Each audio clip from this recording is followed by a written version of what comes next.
Okay, what you're about to watch is a 2-day process. I converted one of my apartments from galvanized to PEX. The kitchen was already converted in the upstairs to copper, but shortly after it went through to the basement, it turned to galvanized.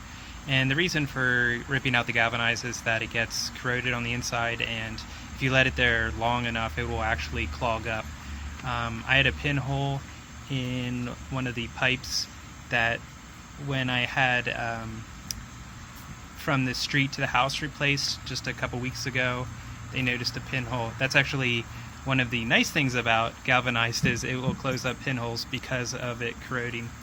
But that's probably the only benefit. So unlike CPVC or PVC, PEX is very bendable, and it comes in a big spool, so it's very easy to work with. Crimping it is very easy. You can use shark bites, which I do a couple places here, to convert from the PEX to the copper. But CPVC is just as fine, easy to work with because the gluing and stuff is not hard. The difference though is that can become brittle over time. It's not a big deal. Most people aren't ripping it out to put PEX in, but since PEX is the newer materials, that's what I'm going to use here. See if I wanted to say anything else. I have a cabin property which that is all copper, and I'm actually ripping out the copper to put PEX in. Most people would not do that. The reason I'm doing that there is because I shut it down for the winter, and I only do a half-hearted job at cleaning out the water lines, and so PEX can actually expand and contract if it were to freeze, and so up there has a crawl space, so it's not as prone to freezing as some properties, but just in case, I'm converting to PEX. And I should also say I bought that on sale, share sale basically, and there were multiple points throughout the house that had the copper pipe either burst completely, or the solder joints went bad because of the fluctuations in temperature and the being abandoned for a bit. So yeah, so definitely with galvanized, you want to get that out. This house that I'll show you, it was only built in the 50s, and I don't actually have a shot of how corroded it was on the inside, but there was still a decent amount of throughput going through. There was a bit of a noticed pressure, lower pressure, but it wasn't anything horrendous. What was actually worse was the hot water heater would need to be blown off periodically because of all the sediment on the inside. And then all of the fixtures, I've only owned the place for 2 years now, and I've replaced all the fixtures twice because of the sediment continuing to get in and clog up the innards. It's not just the aerator at the end, which, you can take the aerator off and rinse that out. It wasn't just that, it was clogging up some of the innards, especially on the cheaper fixtures that I had originally. So I wanted to get rid of the galvanized as soon as I could, before something else went wrong. And I do talk about it in the videos here, but what sort of started all of this was there was a leak on the outside between the house and the street, and water started to come inside the basement because it was just flowing out of the galvanized pipe, again, in between the road and the house. So I did have professionals dig that up. I didn't feel like digging the trench, so they took, sorry, my dogs. They took care of that for me, and I think that was about $2,500 to get that section replaced, and then they put copper into the house, and then they tied it into the old galvanized, and so yeah, I'll get to the video. Okay, I've got galvanized pipe in this apartment, and I just had the meter going out to the street replaced here, so this is all brand new shutoffs, meter, copper. But the galvanized starts right there, and then it goes over, follows this line, goes to the kitchen sink and dishwasher.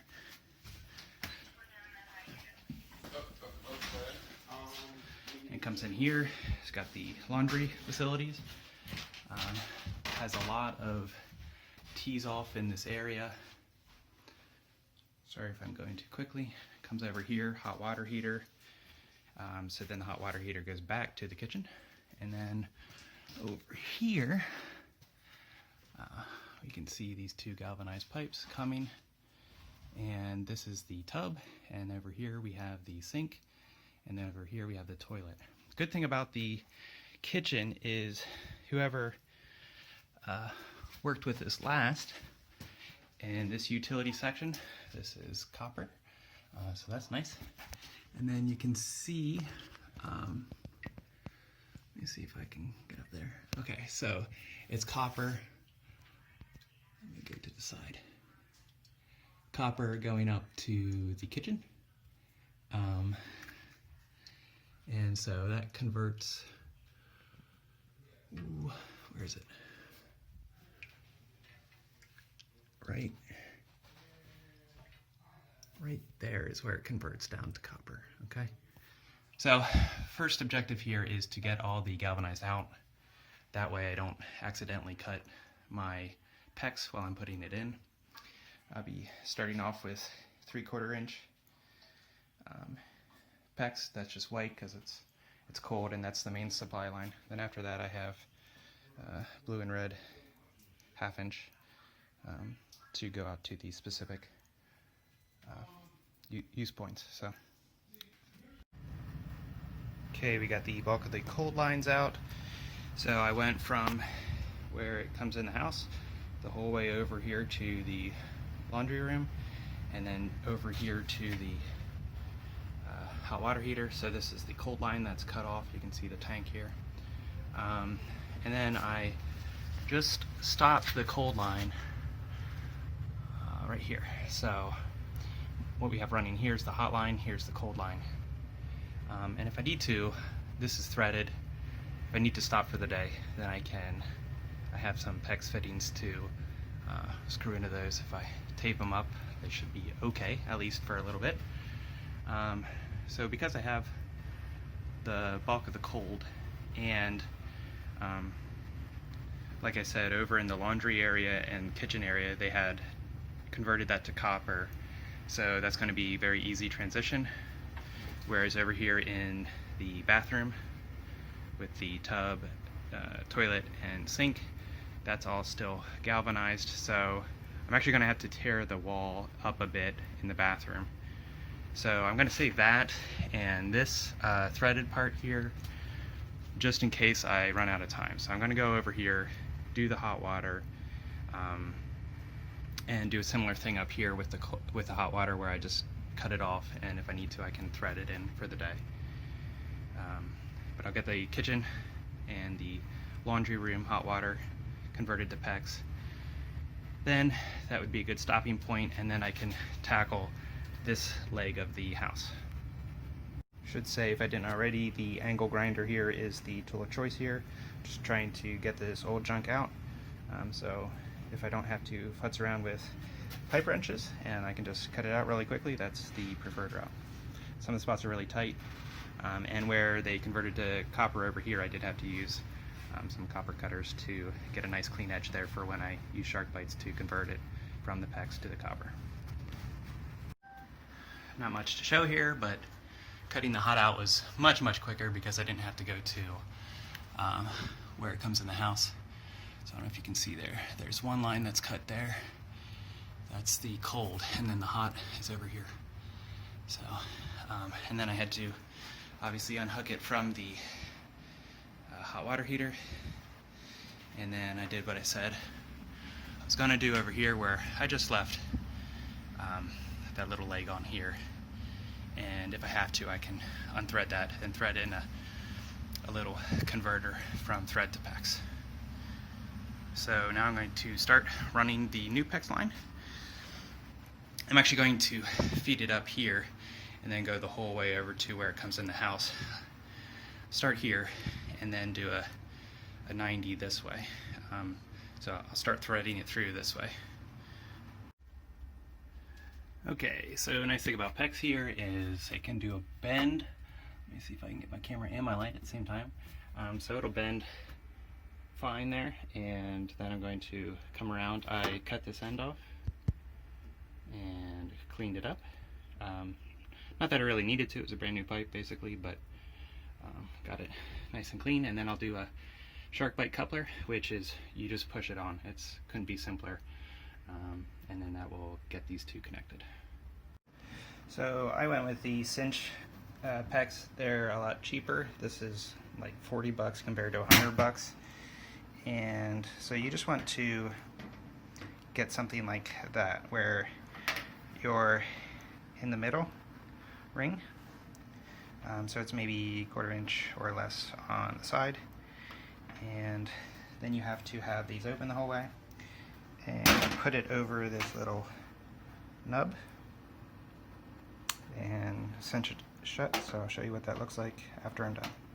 Okay, now that I've cinched it, you can see how it creates a much more narrow cinch, and then that will be tight for basically ever. And you can see my cut there isn't on the PEX isn't the most straightest perfect cut, and that will still be fine. Alright, so here's the finished results after day one. The new line coming from the road, new meter, new copper up to here.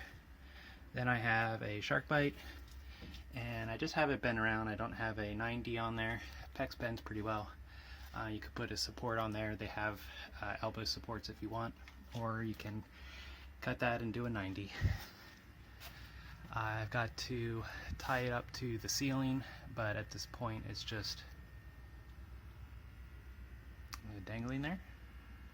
I tied it up here with the old one and here with the old one, but I got some new, better clamps that I'll use. So let's go around to the laundry area.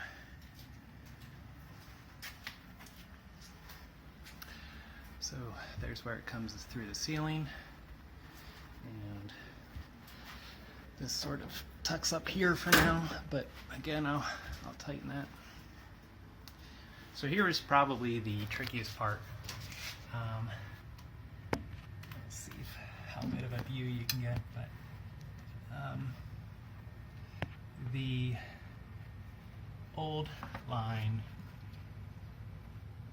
right there is a shark bite, and then there's a 90 in that corner, 90 in that corner, and then it comes down here, tees off, goes this way, and coming this way is the spigot to go, oh wait, no, comes down here and then goes, tees into the 1/2 inch line right here, or 3/4 inch line here. I'm getting tired now.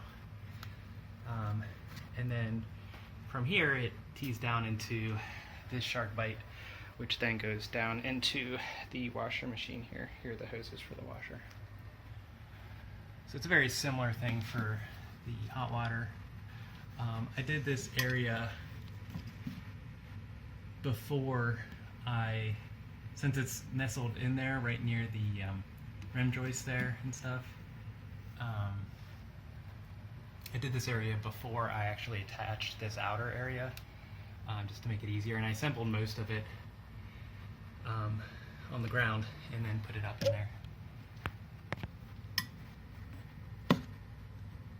Let's see, there you can sort of see the U shape there. So anyway, so then the hot and the 1/2 inch, I'm sorry, 3/4 inch, I keep saying that, white line come this way, run them together, come here, and there I tee off, put a shut off, and that comes down to the hot water heater, and eventually I'll remove all this copper here and do flexible line that I can do in a twisty shape, and then I'll mount the expansion tank at that time. But for now, this is good enough. So the hot water here is coming over from the washer and dryer area, tees off, and I put another shut off just so it's super easy to remove the hot water heater. I can just turn both lines and I won't have a whole bunch of water dumping out at me. But a lot of people don't put the shut off on the hot line, they only put it on the cold input, they don't put it on the output. So anyway, the hot water then tees off there and comes over here. Like I said, as I suspected, I am out of shape and tired for the day. So I just got a threaded nipple in there and put that into the old galvanized, and it goes to PEX. And then the cold line, obviously I have a reducer here that goes from 3/4 down to half. That's where the white and the blue meet.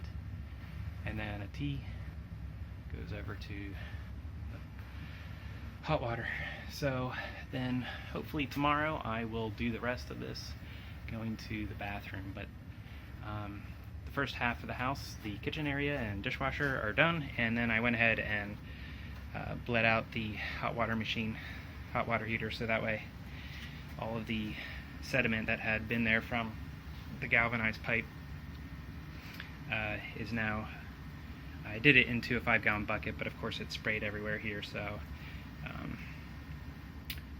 yeah, I can just vacuum that up there. And here is the galvanized that I've removed so far. So I'll have another 20 feet here, 10 foot and 10 foot span that will need to be removed tomorrow. Hey, one quick note. The threaded worked by chance, but I kind of got lucky there. A lot of the other places where I used the pipe wrenches to get the galvanized apart ended up snapping the thread in to the female side.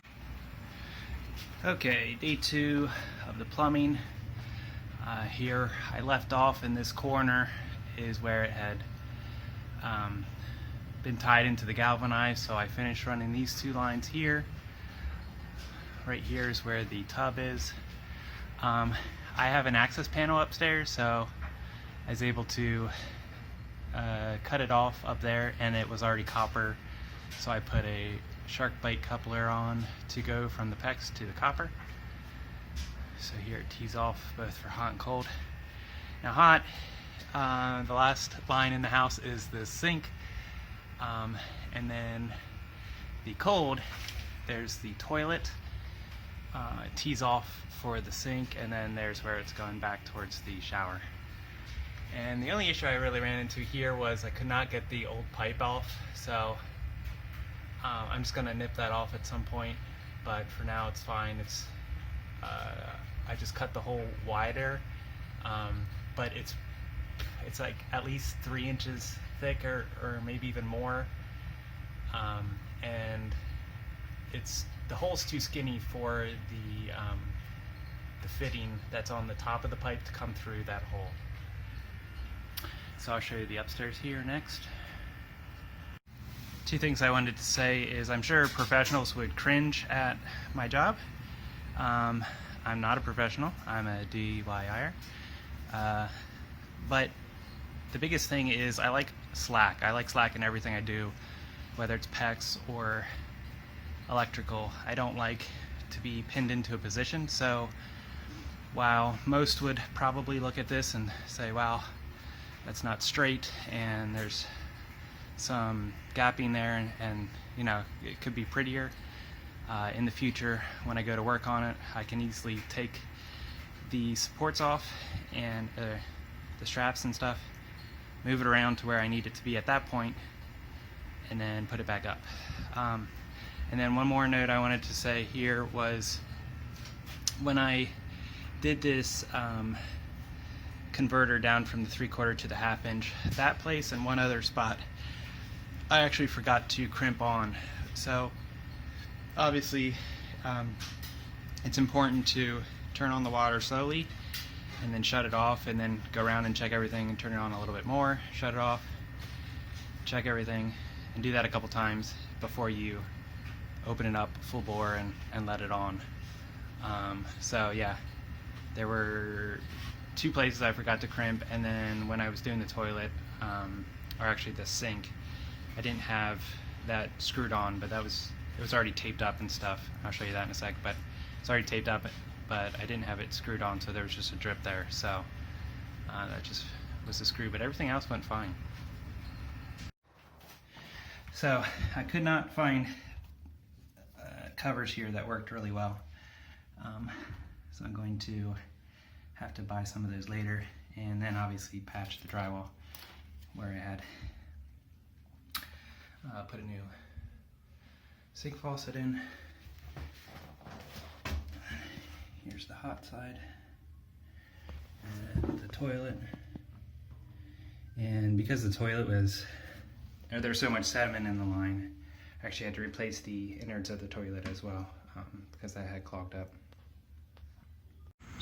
So overall the project was about $500, and it took me 2 days, 2 or 3 trips to the big box stores, and so those days were really only like 9 to 4. I would estimate that it probably would cost a professional, you know, maybe $1,500 to $2,000 at the, I would assume, at the max. I didn't get any estimates. So overall I'm pretty pleased, and saved probably $1,000. Spent a little bit of my time. I just took PTO from my regular job, so I got my regular paycheck and I saved $1,000 in the process. Alright, so that's it. Leave a comment, like, subscribe if you want, and I hope you enjoyed the video. Thanks.